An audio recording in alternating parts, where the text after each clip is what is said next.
tiek skausmo, kad nežinau, kur jį galiu padėti. Kaip nebeleisti jam manęs liesti?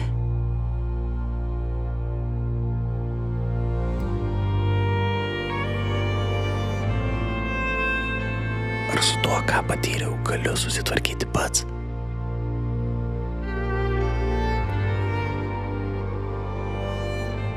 Bet galbūt niekas manimi nepatikėtų. Kodėl aš nebe aš?